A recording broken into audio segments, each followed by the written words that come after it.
আবারও মুখোমুখি সংঘাতে পাকিস্তান ও আফগানিস্তান। হামলা পাল্টা হামলায় কাঁপছে দুই দেশেরই ভূখণ্ড। যুদ্ধবিমানের গর্জন আর গোলাবারুদের শব্দে আতঙ্কে দুই সীমান্তেরই বাসিন্দারা। হতাহতের খবর মিলেছে দুই পক্ষ থেকেই। পরিস্থিতি ক্রমেই জটিল হচ্ছে, আর আন্তর্জাতিক মহলের নজর এখন এই দিকে। সামরিক প্রস্তুতি জোরদার করেছে দুই দেশই। তবে প্রশ্ন একটাই, মুখোমুখি এই সংঘাতে শক্তির লড়াইয়ে কে এগিয়ে? একসময় কূটনৈতিক সহযোগিতা ও কৌশলগত বোঝাপড়ার উপর গড়ে ওঠা পাকিস্তান আফগানিস্তান সম্পর্ক সময়ের সাথে ধীরে ধীরে অবিশ্বাস, উত্তেজনা ও সংঘাতে রূপ নিয়েছে।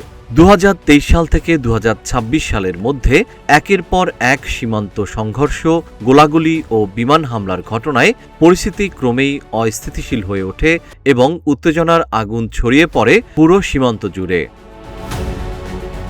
26 ফেব্রুয়ারি মাঝরাতে হঠাৎ পাকিস্তানের খাইবার পাখতুনখাওয়া প্রদেশের সীমান্তে বিভিন্ন এলাকায় হামলা চালায় আফগানিস্তান। ভোররাতেই পাল্টা জবাবে অপারেশন গজব-লিল হক শুরু করে পাকিস্তান। শুরু হয় তীব্র সংঘর্ষ। আফগানিস্তানের সামরিক অভিযানে 228 তালেবান সদস্য নিহত এবং 314 জন আহত হয়েছেন বলে দাবি করেছে পাকিস্তান।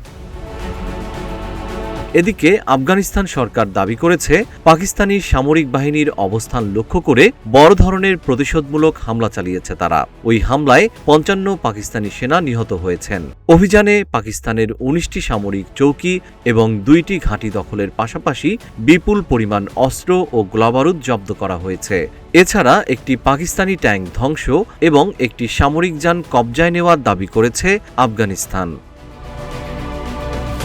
জিএম শিহাব, রূপালী বাংলাদেশ।